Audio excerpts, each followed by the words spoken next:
नमस्कार शेतकरी मित्रांनो, स्वागत आहे सर्वांचं पालवे ॲग्रिको आपल्या यूट्यूब चॅनलवरती. मित्रांनो, आज आपण जाणून घेणार आहोत एक अशा पिकाबद्दल जे पीक तुम्हाला ऑगस्टमध्ये लागवड केल्यानंतर सप्टेंबरमध्ये हे पीक काढायला येणार आहे. आणि ज्यावेळी हे पीक काढायला येणार आहे तर प्रत्येक शेतकरी हा मालामाल झालेला असणार आहे. कोणतं पीक आहे तर जाणून घेऊया आजच्या आपल्या या व्हिडिओमध्ये. मित्रांनो, तुम्ही जर चॅनलवर पहिल्यांदा आला असाल तर चॅनलला सबस्क्राईब नक्की करा आणि नोटिफिकेशन बेलला ऑन करा. तर मित्रांनो, हे कोणतं पीक आहे जे ऑगस्ट महिन्यामध्ये लागवड केल्यानंतर लगेच सप्टेंबर महिन्यामध्ये निघणार आहे आणि याला सप्टेंबरमध्ये बाजार भाव जो आहे हा चांगला मिळणार आहे.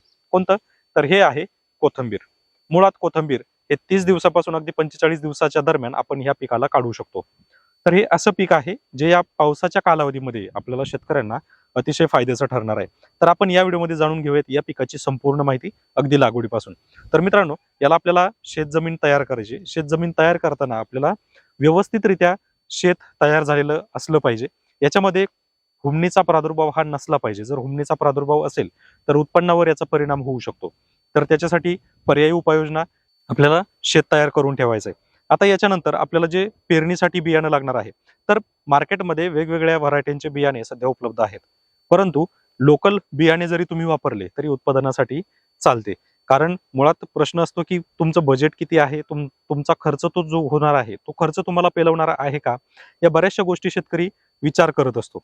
मग अशा परिस्थितीमध्ये जर पावसाचं वातावरण बिघडलं, जर पाऊस जास्त प्रमाणामध्ये झाला आणि जर पीक वाया जर गेलं तर याच्यामध्ये शेतकऱ्याचा खूप मोठा तोटा होतो. त्यामुळे तोटा होणार नाही आणि खिशाला जास्त झळ बसणार नाही याच्यासाठी आपल्याला आंध्रा गोल्डन या व्हरायटीचे बियाण्यांची लागवड करायची, जेणेकरून कमी खर्च लागतो, कमी दिवसामध्ये कमी कालावधीमध्ये हे पीक आपल्याला तयार होतं. आंध्रा गोल्डन ही अशी व्हरायटी आहे जी साधारण आपण 30 ते 35 दिवसाच्या दरम्यान आपण याला काढू शकतो. विशेष म्हणजे व्हरायटी जी आहे ही 50-50% मध्ये मोडते. म्हणजे दिसण्यासाठी गावरान टाईप दिसते, वासही अतिशय चांगला येतो आणि वाढ सुद्धा अतिशय चांगली राहते. त्यामुळे वजन सुद्धा याला आपल्याला चांगलं मिळतं. तर शेत तयार करताना आपल्याला शेत व्यवस्थित तयार केल्यानंतर याच्या लागवडीसाठी किंवा पेरणी आपण दोन्ही पद्धतीने किंवा टोकन यंत्राने सुद्धा याची लागवड आपण करू शकतो. साधारण एका एकरसाठी कमीत कमी 15 किलो बियाणे ते जास्तीत जास्त 25 किलो पर्यंत किंवा 30 किलो बियाणं सुद्धा लागतं. पेरणीवर डिपेंड आहे. तुमची पेरणी जर दाट असेल तर 30 किलो पर्यंत एका एकरसाठी बियाणं लागतं. जर तुमचं टोकन यंत्राने जर बियाणं लागवड असेल तर साधारण 15 ते 20 किलो पर्यंत बियाणं आपल्याला प्रति एकरसाठी लागतं.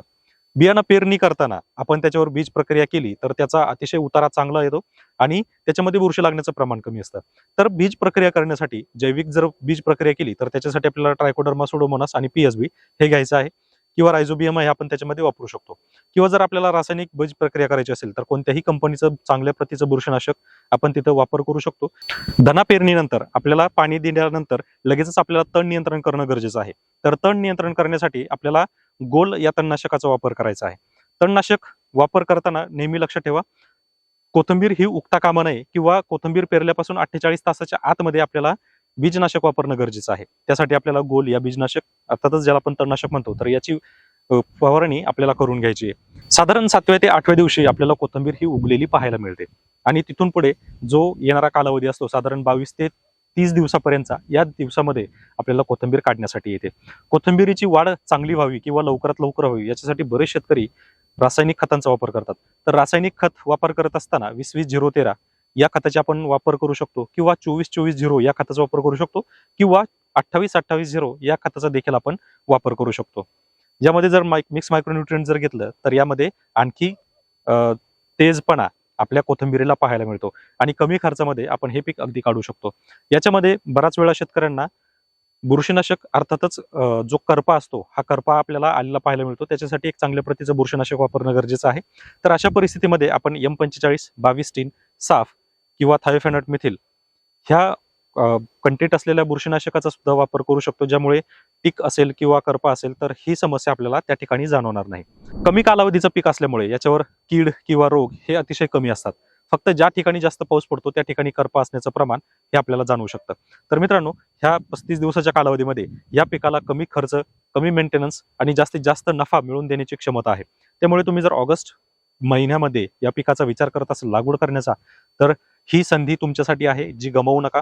कारण वातावरण पूर्ण देशामध्ये बिघडलेलं आहे. जे शेतकरी या पिकाची लागवड करतील त्या शेतकऱ्यांना हमखासपणे हे पीक उत्पादन देऊन जाणार आहे.